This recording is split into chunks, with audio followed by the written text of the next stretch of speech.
Vamos a continuar con nuestro estudio del libro de Cantares, capítulo 4.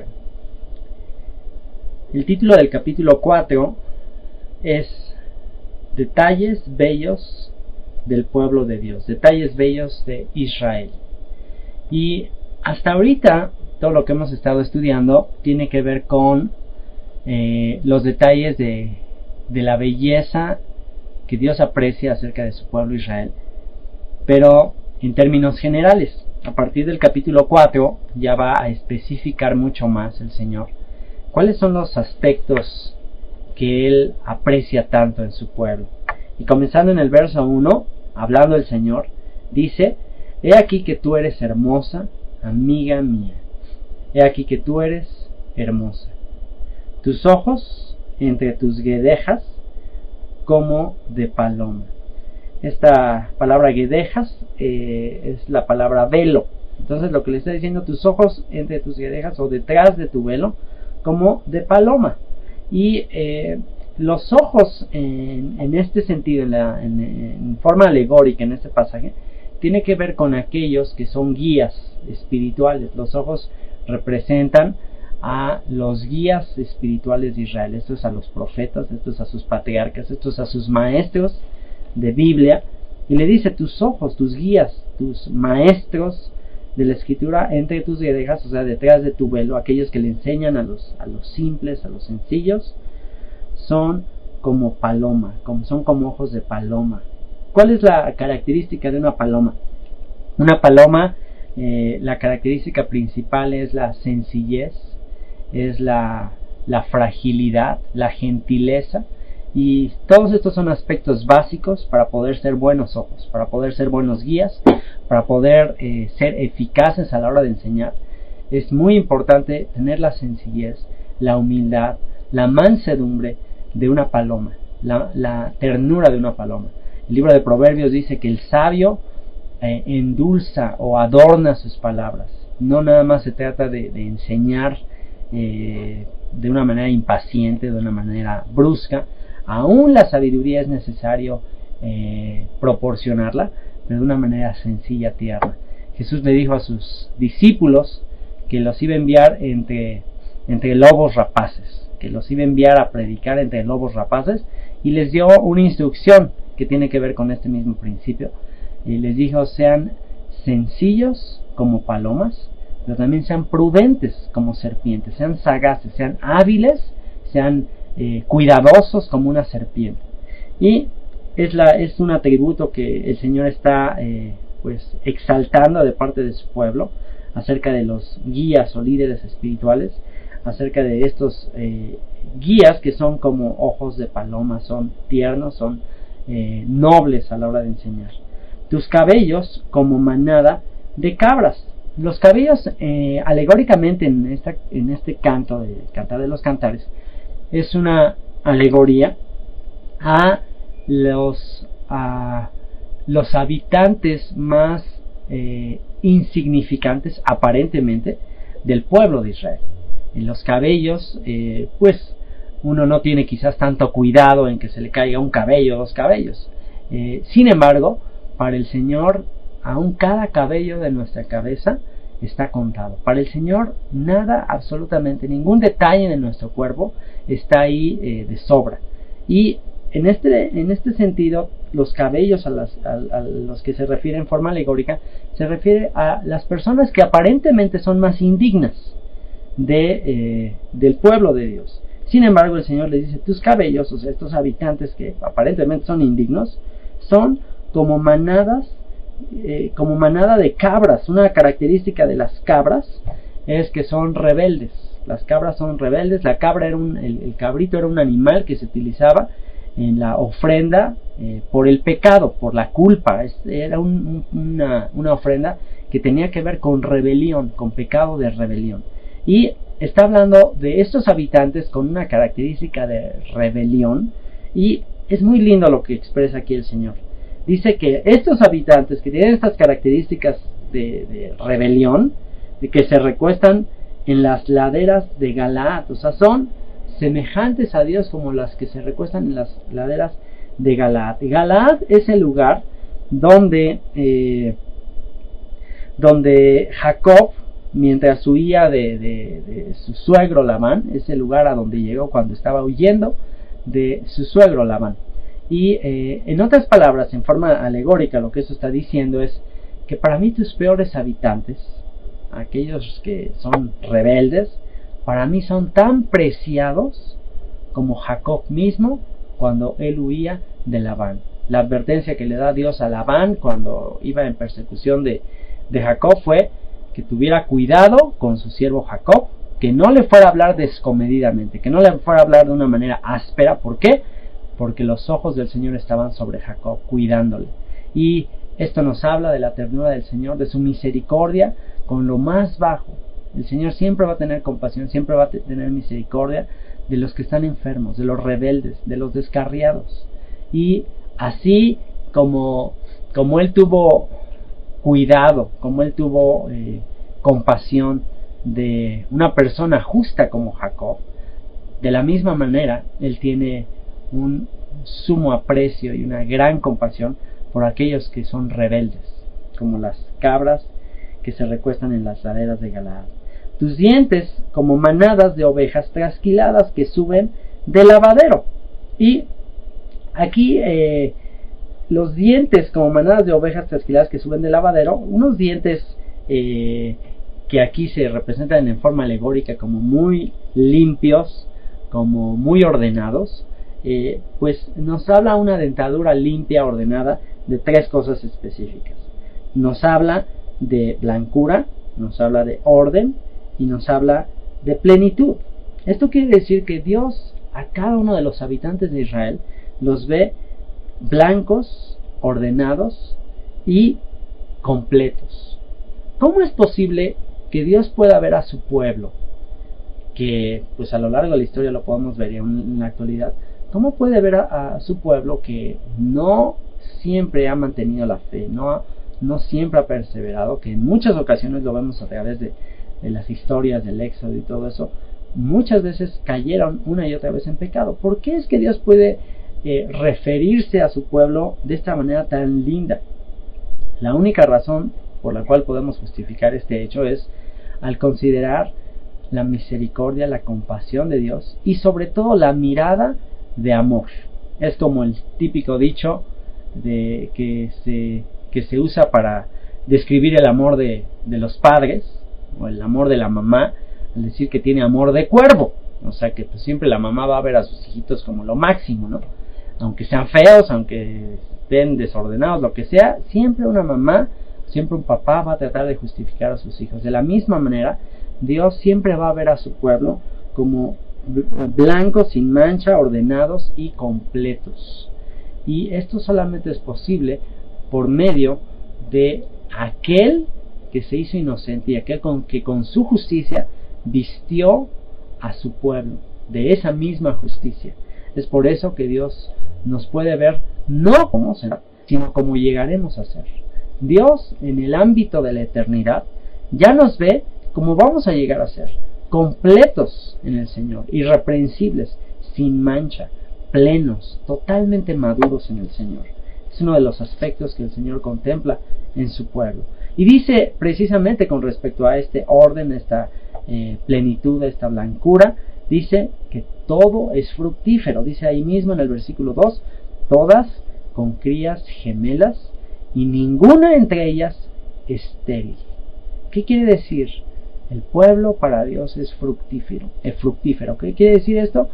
Que el pueblo va a producir el fruto para el cual Dios le destinó.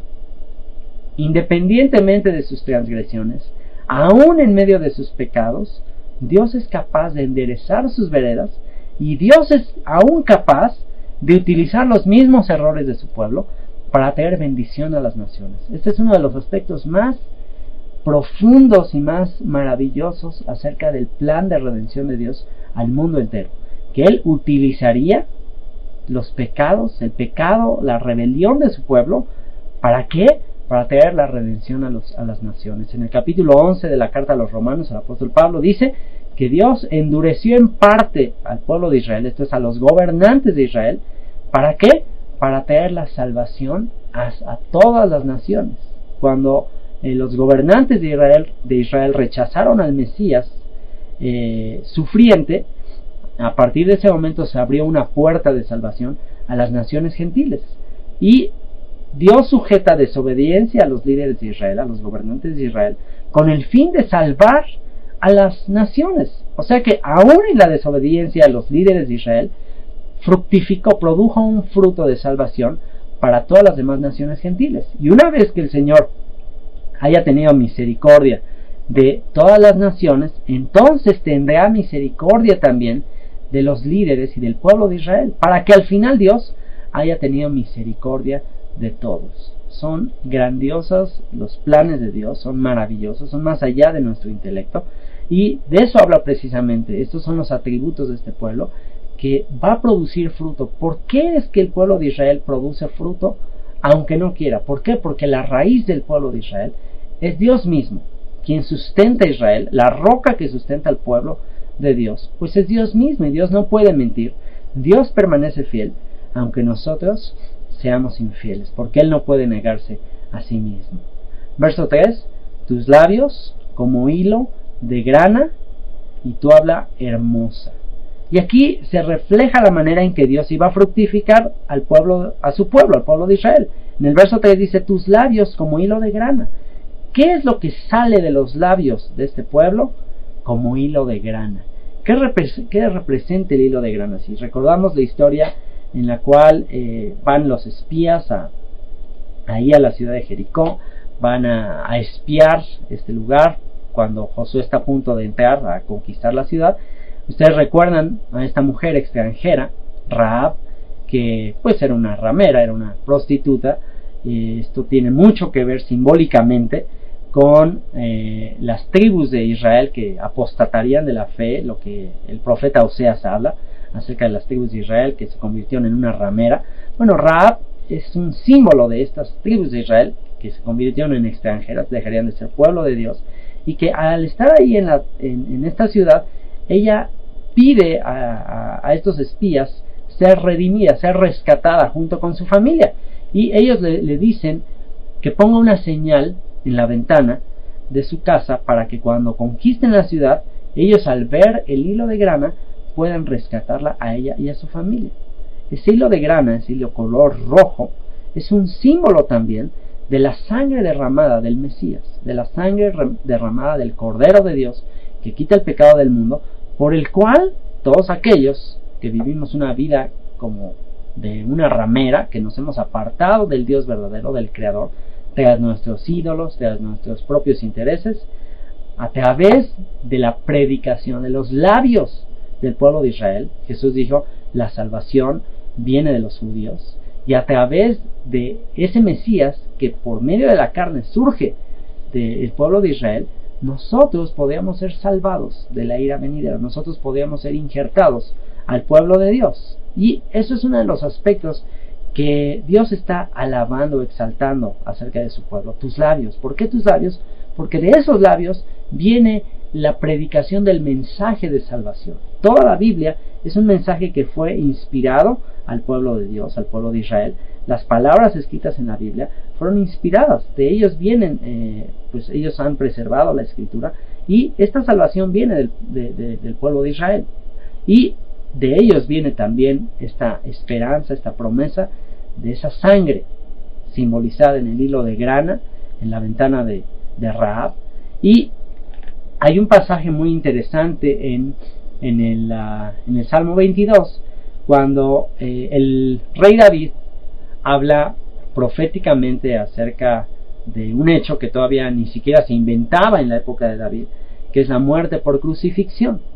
Y bueno, pues cuando ahí David empieza a relatar todas estas cuestiones proféticas que tienen que ver con la crucifixión del Mesías, de Jesús, hay un texto que dice que todos me miran y menean la cabeza, y cuando empieza a hablar de todo lo que está viviendo proféticamente el Mesías en esa cruz, hay un punto en el cual dice: yo me he convertido, soy gusano y no hombre. Ya me he convertido en un gusano. Y curiosamente esa palabra gusano que se utiliza Es una palabra que en el original tiene que ver con una sustancia que se llama escarlata. La escarlata, sustancia que se utilizaba para teñir las telas de color rojo. Y esta sustancia de donde se extrae, esta sustancia que se extrae de este gusano llamado escarlata, es muy interesante, ya que este gusano es un gusano que cuando está a punto de dar a luz a sus hijos, pues se sube a una rama de un árbol y de repente empieza a, pues como a inflarse, como a temblar, y explota. Y al explotar, pues sale todo este líquido color rojo, esta sustancia roja que es precisamente la escarlata, y de este líquido color rojo surgen las crías, surgen los pequeños gusanitos que después también tendrán que dar a luz de esta misma manera. Y es muy interesante porque este gusano tiene que morir para poder dar vida a otras criaturitas. De la misma manera, el Mesías tuvo que morir en esa cruz, su corazón literalmente tuvo que explotar para poder traer redención, para poder traer vida a muchos otros semejantes a él. Y esta palabra que se usa aquí en el versículo 3 de Cantares capítulo 4, hilo de grana, la grana también es una sustancia que se extrae de un pequeño gusano similar, una especie de cochinilla, y todo esto tiene que ver con un insecto, una criatura insignificante. Así como en un sentido llegó a hacerse el Mesías al estar en la cruz, pues dice la Escritura que le veremos más inatractivo para que le deseemos. Él fue desechado por todos, varón de dolores, experimentado en quebranto. Él al estar en la cruz fue hecho pues mucho menor incluso que un hombre. Fue obediente, se hizo siervo, se hizo un criminal, se hizo prácticamente un gusano, se hizo lo peor para poder cargar el pecado de todos nosotros y así adoptar a todas las naciones, al mundo entero. El sumo sacerdote Caifás dijo, profetizando, porque la unción como sumo sacerdote estaba en él, dijo que el Mesías tenía que morir por su pueblo, por el pueblo de Israel, y también por todos los hijos de Dios que estaban dispersos. Esta es una referencia a las 10 tribus de Israel, y también es una referencia a todas las naciones, a todos aquellos hambrientos y sedientos, anhelando el perdón de sus pecados, anhelando venir a la salvación, que están sinceramente arrepentidos y quieren venir a la salvación. Y todo esto a través del mensaje de los labios como hilo de grana y del habla hermosa. Tu habla hermosa, tus mejillas como cachos de granada detrás de tu velo. Tu habla hermosa. ¿Qué es lo que surge de los labios del pueblo de Israel? Tu lenguaje, ¿cuál es? La Torá, los mandamientos, las leyes de Dios, las instrucciones de Dios. Tus mejillas como cachos de granada detrás de tu velo. Así como son de numerosos los cachos de granada, los pequeños granos de una granada, de la misma manera tus mejillas. Las mejillas es una referencia a la parte del rostro que se mueve cuando uno sonríe, y lo que está expresando es todo aquello que te hace sonreír, todo aquello que te puede producir alegría, es tan numeroso como los granos de granada detrás de tu velo. Tu cuello como la torre de David, edificada para armería. Tu cuello como la torre de David, edificada para armería. En la fortaleza de Sión, en la ciudad de Jerusalén, David construyó una fortaleza llamada la fortaleza de Sión, y en esta fortaleza construyó una torre. Ahora, ¿para qué sirve una torre? Cuando en una ciudad se construye una torre, y esto era con el objeto de que pues tuviera mucho más preeminencia, se pudiera ver desde más lejos en comparación con las demás construcciones que son bajas. Una torre alta sirve como una referencia para los viajeros, las personas que viajan, las personas que pues van llegando a la ciudad o pasan por ahí. La torre les sirve de referencia para saber la distancia a la que están. Es algo similar a los faros que se utilizan para guiar, alumbrar y guiar a las embarcaciones. De la misma manera eran usadas las torres. Y dice, tu cuello como la torre de David, edificada para armería. ¿Qué quiere decir esto? Los viajeros, ¿a qué se referirán los viajeros? Bueno, pues uno de los propósitos que Dios tuvo al llamar a su pueblo como luz a las naciones, como la sal de la tierra, es con el objeto de que ellos fueran guías, como que ellos fueran referencias, puntos de referencia para ¿quiénes? Para los viajeros, para los extranjeros, para las naciones, que cuando las naciones tuvieran una inquietud de tener un punto de referencia de cómo acercarse a Dios, de cómo adorar a Dios, pudieran ellos tener al pueblo de Dios como una referencia, como un modelo a seguir. Jesús le dijo a la mujer samaritana, una mujer considerada pues extranjera, que pues los samaritanos pues habían surgido de la dispersión de las 10 tribus, eran mitad extranjeros, se habían mezclado judíos con extranjeros, etcétera. Entonces llegó el momento en que pues estaban llenos de tradiciones, de costumbres que ya no tenían nada que ver con la escritura. Y Jesús a esta mujer samaritana le dijo, ustedes adoran lo que no saben, nosotros adoramos lo que sabemos, porque la salvación viene de los judíos. Entonces, lo que le está diciendo Dios a su pueblo es que su cuello es como la torre de David. Ustedes son algo que tiene que servir de referencia a las demás naciones. Y dice, 1000 escudos están colgados en ella, todos escudos de valientes. ¿Y qué está colgado en esta torre? Dice, habla de escudos. De acuerdo a la escritura, los escudos es la fe, es la fe que nos protege contra los dardos de fuego del enemigo. Cuando tú tienes fe, la fe te sirve como un escudo para protegerte de todas las dudas, de todas las situaciones difíciles en tu vida. El mejor escudo que tú puedes tener es el escudo de la fe, porque muchas veces en esta vida te vas a llevar desilusiones, van a pasar injusticias, vas a experimentar pues situaciones de dolor. Y si no fuera por tener una fe en lo que está escrito en la palabra de Dios, es muy difícil que podamos seguir adelante. El capítulo 11 de la carta a los Hebreos nos menciona una gran lista. Este capítulo 11 se le llama el Salón de la Fama de la Fe, y es una larga lista de todas las personas que a lo largo de la historia han vivido por fe, han vivido anhelando y esperando el momento de la redención, el momento en que estarán en la presencia de Dios, serán librados de todas sus pruebas en este mundo. Y ahí nos menciona una y otra vez que la única manera que estas personas pudieron vencer en momentos dificilísimos de aflicción, de persecución, de prueba, de las peores calamidades, que la razón por la que ellos pudieron resistir fue por medio de su fe, de este escudo de fe.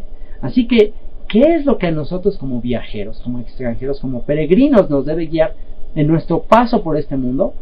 La torre de David, la torre del pueblo de Dios, la torre de David. David también tiene que ver David con el Mesías. ¿Qué es lo que nos tiene que guiar a nosotros? La fe de aquellos hombres que tuvieron puesta su esperanza en el David, en el Hijo de David, en aquel que tendría un reino eterno que no tendría fin. Dice verso 5: tus dos pechos como gemelos de gacela. ¿A qué se refieren los dos pechos? ¿Para qué sirven los pechos de una mamá? Pues para alimentar a los demás, para alimentar, pues más bien alimentar a su bebé. Y en el caso del pueblo de Israel, ¿qué podría ser de manera alegórica la referencia a los dos pechos? Hay dos posibilidades. Una posibilidad podría ser Moisés y Aarón, ya que ellos fueron los encargados de nutrir al pueblo de los mandamientos de la palabra de Dios. Una posibilidad es tus dos pechos como gemelos de gacela. La gacela pues también tiene que ver con un animal tierno, un animal manso, y esta puede ser una referencia a Moisés y Aarón que se apacientan entre lirios o entre rosas. Ya vimos anteriormente que Dios ve a su pueblo también como rosas, y una de las características de las rosas es que pues están llenas de espinos. Así como una rosa está llena de espinos, Israel iba a ser dispersado entre las naciones, pero Dios iba a estar cultivando esas rosas aún en medio de las naciones, que iban a ser como espinos en los costados de Israel debido a su desobediencia. Y aquí nos habla de esta referencia. Aún en esa dispersión, aún entre las naciones extranjeras, lo que ha mantenido la identidad, la unidad del pueblo de Israel, son estos dos pechos, Moisés y Aarón, que fueron los que transmitieron la palabra de Dios. Y ellos estarán apacentando, ellos estarán alimentando a su pueblo hasta que apunte el día y huyan las sombras. Hasta que apunte el día y huyan las sombras, en el verso 6, y dice, hasta que apunte el día y huyan las sombras, o sea, mientras siga predominando las sombras, o sea, cuando todavía no se hayan quitado totalmente las sombras, hay un verso muy interesante, ahí la segunda línea del versículo 6 dice, hasta que apunte el día y huyan las sombras, está hablando Dios, me iré al monte de la mirra. ¿Qué quiere decir eso? Hasta que apunte el día, hasta que surja el día y se acaben las sombras, me iré al monte de la mirra. Chécate que está hablando Dios. Me iré al monte de la mirra. ¿Qué es el monte de la mirra? Mirra es este ingrediente que se utilizaba para embalsamar los cuerpos de los muertos, los cadáveres, y la mirra tiene que ver con una especie, tiene que ver con muerte. Y dice, me iré al monte de la muerte. ¿Cuál podríamos de manera alegórica pensar e identificar de inmediato como el monte en el cual se llevó a cabo una muerte? Y que esa muerte va a estar siendo recordada, va a estar siendo predominante hasta en que huyan totalmente las sombras. ¿De qué muerte, a qué muerte se estará refiriendo? Y sobre todo hablando en primera persona, me iré al monte de la mirra. Sin duda esto tiene que ver con el Hijo de Dios. Sin duda esto tiene que ser con la manifestación visible de parte de Dios. Esto es por medio de la agencia divina, que ya lo hemos tratado en otras cartas, en la carta a los Colosenses. Tiene que ver con que Dios envió a su Hijo y Dios estaba en él reconciliándonos a todos. Y dice que mientras todavía no se manifiesta el día totalmente, esto es el reino mesiánico, pues iba a ser llevado a la muerte. Hubo un momento en que Jesús le dijo a sus discípulos, cuando ellos esperaban el establecimiento de su reino, ellos ya esperaban que en cualquier momento Él proclamara ser el Mesías, hijo de David, el Mesías reinante. Ellos estaban esperando ese gran momento.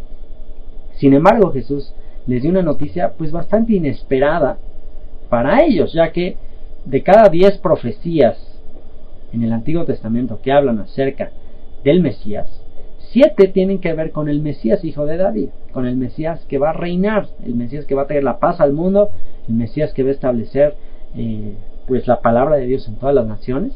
Y solamente 3 profecías tienen que ver con un Mesías sufriente, el siervo sufriente, el Mesías hijo de José. No José el esposo de Miriam o de María, sino José como José el soñador, el hijo de Jacob. Tiene que ver con un Mesías que iba a ser rechazado, que iba a ser desconocido por sus hermanos, pero que después reinaría. Así que ellos tenían su mente puesta en el Mesías reinante. Y llega el momento que cuando Jesús les dice, es necesario para que se cumplan las Escrituras, que el Mesías, que el Hijo del Hombre, tenga que padecer y tiene que sufrir mucho de parte de los ancianos y de los escribas y de parte de los gentiles y ser entregado a los gentiles, y tiene que ser ejecutado, tiene que morir, pero resucitará al tercer día. Estas palabras sus discípulos no las pudieron entender hasta después de que resucitó y les envió el Espíritu Santo para que lo pudieran comprender, pero antes no lo pudieron comprender. Y es exactamente lo que expresa este pasaje. Me iré al monte de la mirra. En otras palabras, me iré al Calvario hasta que huyan las sombras, hasta que apunte el día, y al collado del incienso. Incienso tiene que ver con oración, con intercesión. Lo que esto quiere decir es que yo voy a morir, yo voy a ser llevado a un lugar de incienso, de intercesión. Y es justamente lo que pasó. Una vez que Jesús resucitó al tercer día, dice la Escritura que Él fue a sentarse a la diestra del Padre y que desde ahí intercede por todos nosotros. Esto es un símil del incienso. De manera que el Señor está continuamente intercediendo por ti y por mí. Y esto lo va a hacer así, ¿hasta cuándo? Hasta que huyan las sombras, hasta que se establezca el día, hasta que se establezca el reino por venir, el reino de los cielos. Verso 7. Toda tú eres hermosa, amiga mía, y en ti no hay mancha. ¿Y por qué es esto? ¿Por qué es que Él puede decir toda tú eres hermosa, amiga mía, y en ti no hay mancha? Acabamos de ver que eso es justamente lo que Él iba a estar haciendo, intercediendo por los pecados de su pueblo. Y es por eso que Dios nos ve a nosotros como justos, como sin mancha, como perfectos delante de Él. ¿Por qué? Porque cualquier pecado, cualquier culpa que el acusador viene a traer delante del Padre, cualquier acusación que va en contra de nosotros, ahí está nuestro abogado. Ahí está nuestro abogado que nos defiende.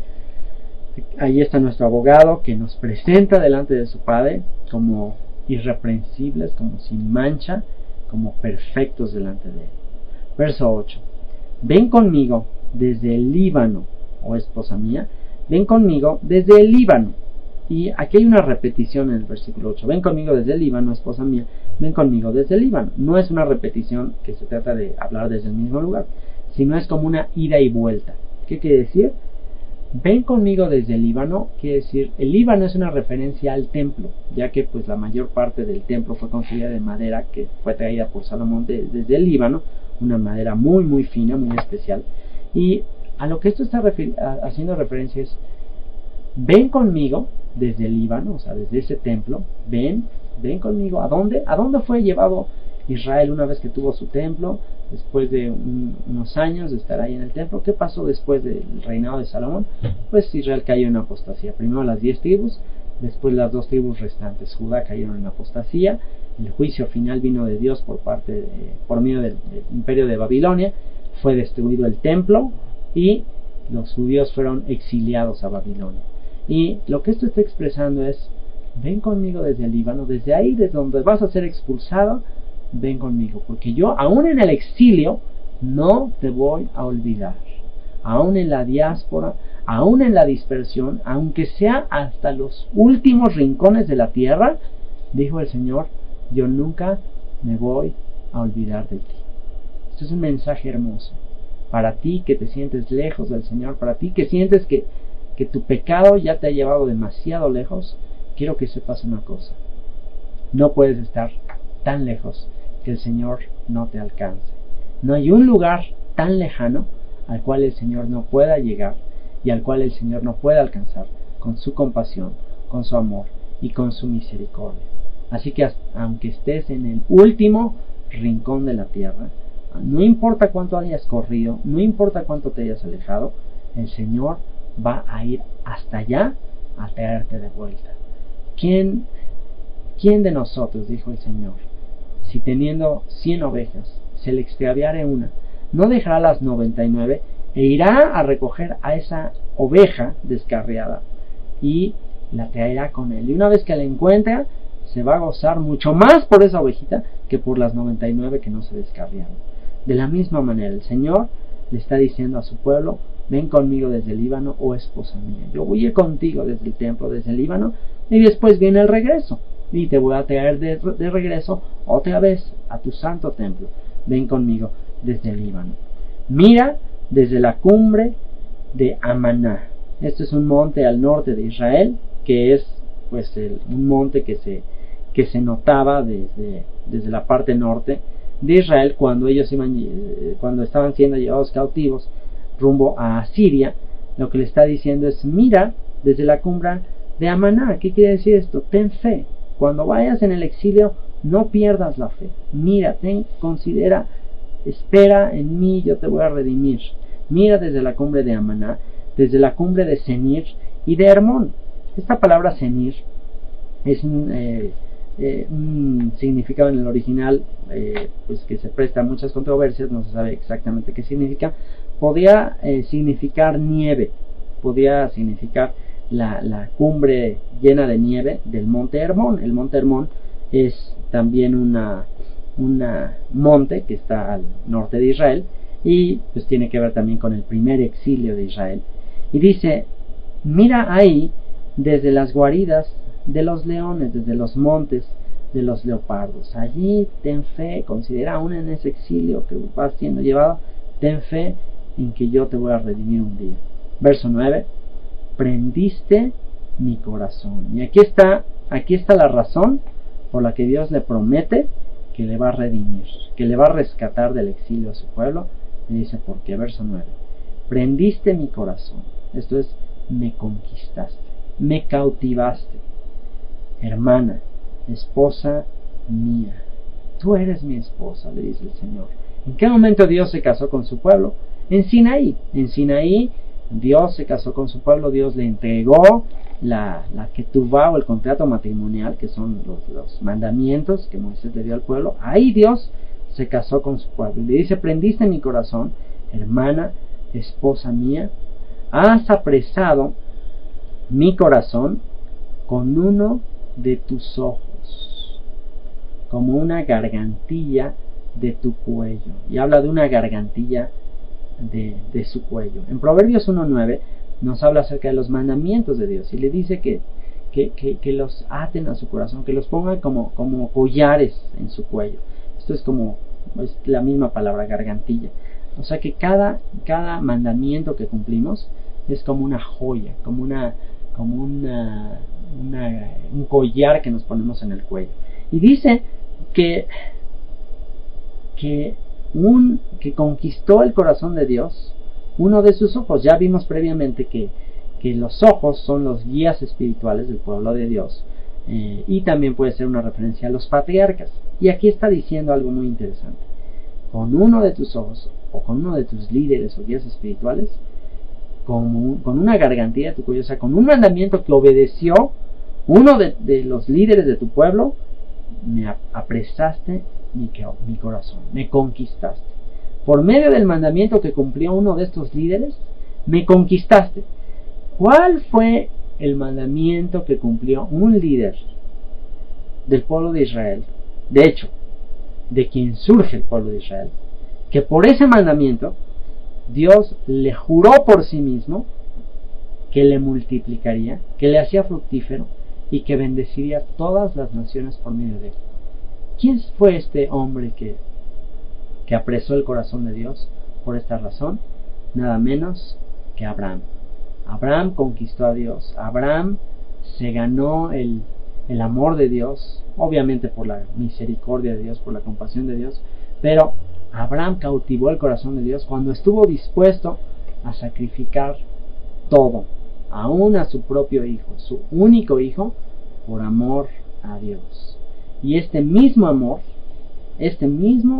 que Abraham expresó, fue lo que hizo que Dios quedara apresado. ¿Por qué?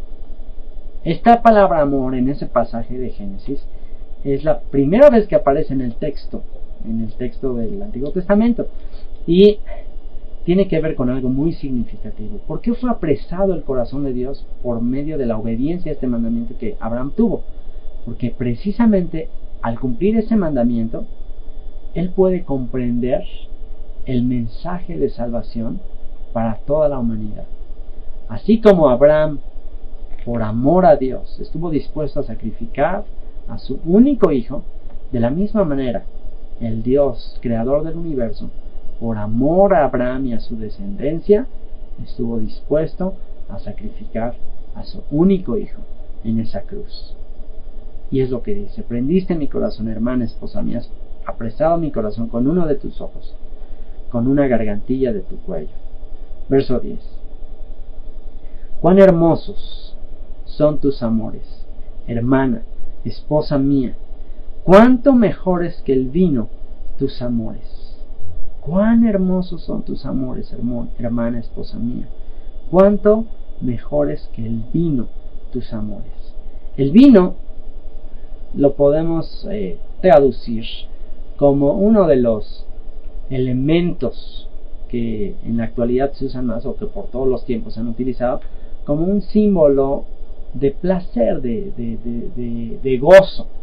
El vino pues se usa en ocasiones de mucho gozo, de mucha alegría, y podemos también pues en forma alegórica equipararlo con el gozo que cualquier cosa de tipo material podría traernos.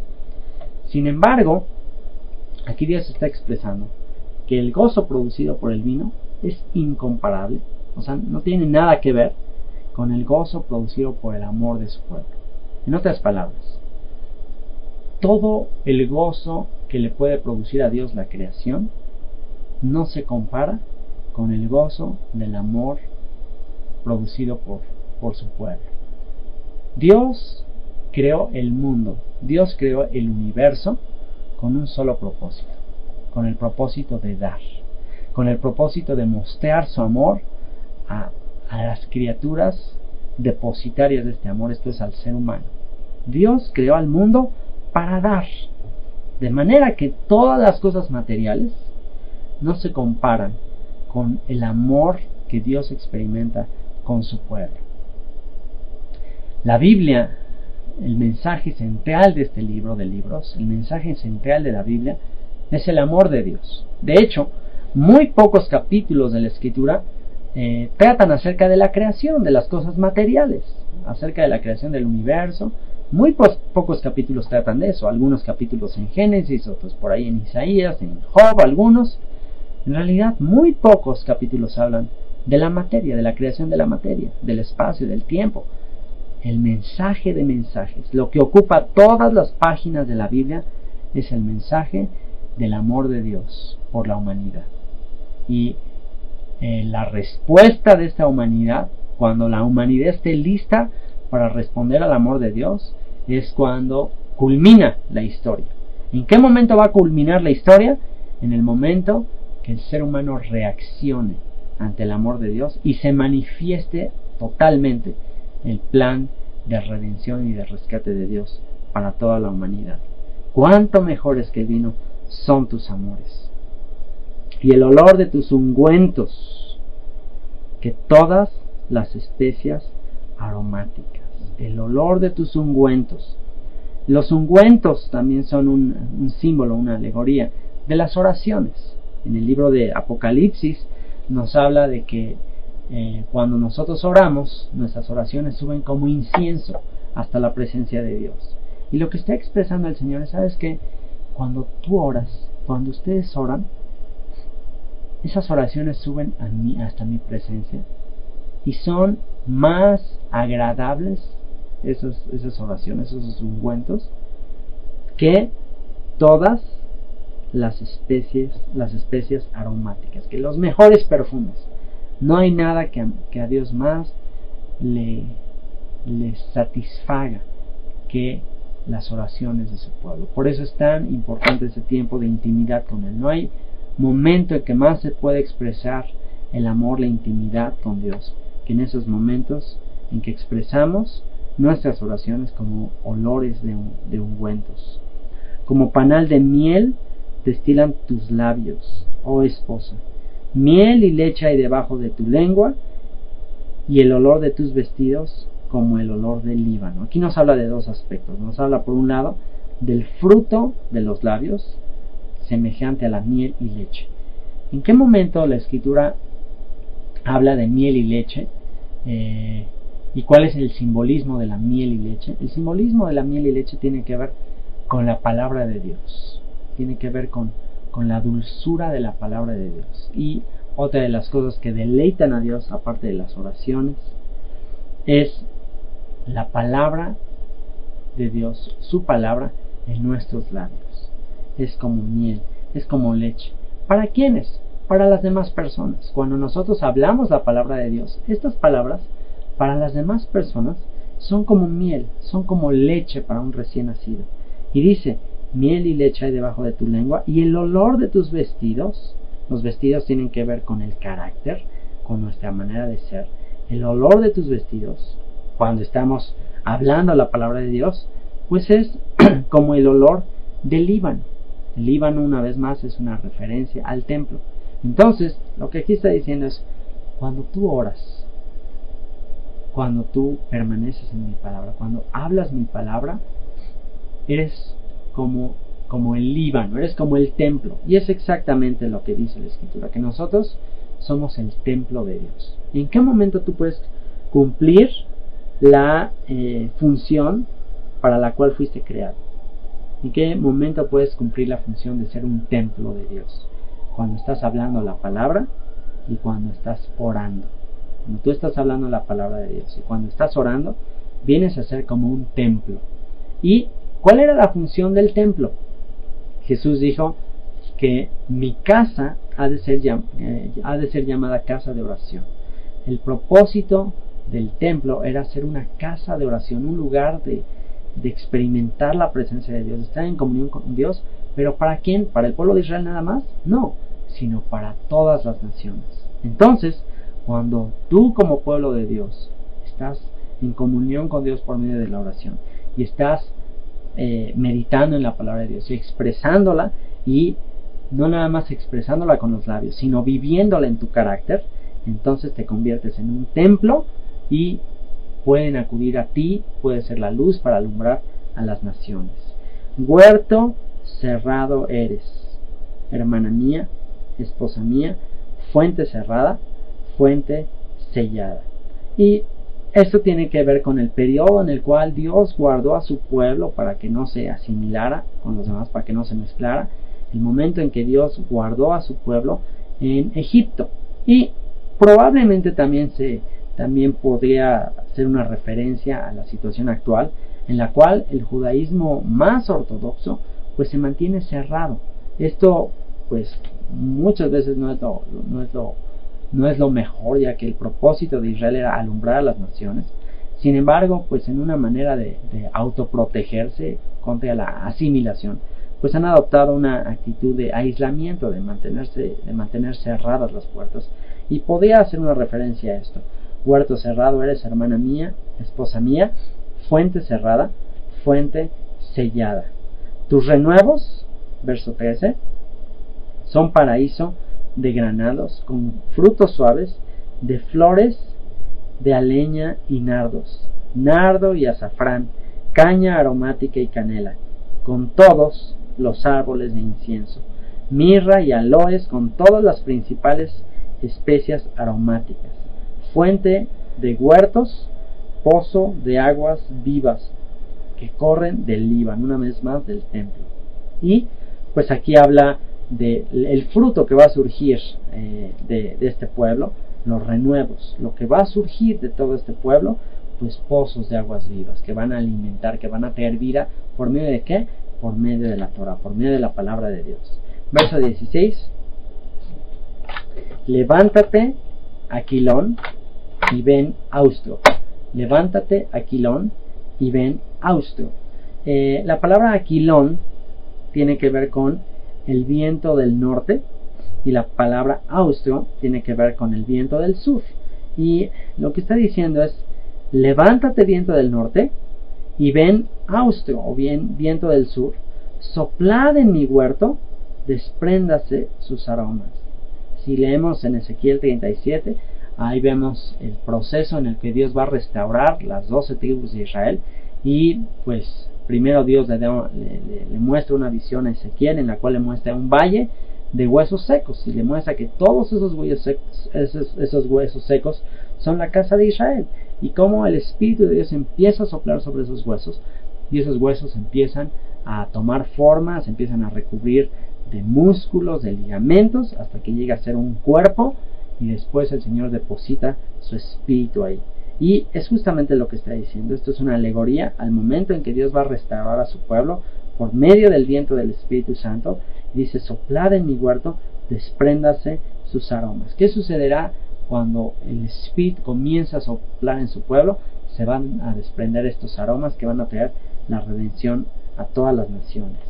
Y termina el capítulo 4 contestando Israel, diciendo lo siguiente: venga mi amado a su huerto y coma de su dulce fruta. Venga mi amado a su huerto y coma de su dulce fruta.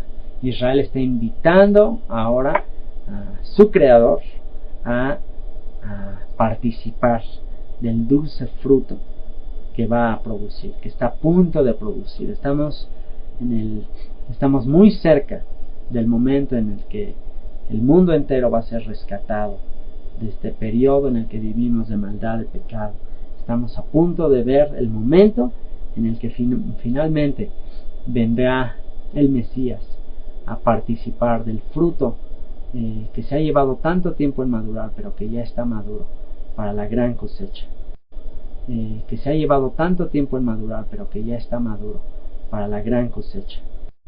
Que se ha llevado tanto tiempo en madurar, pero que ya está maduro para la gran cosecha. Que se ha llevado tanto tiempo en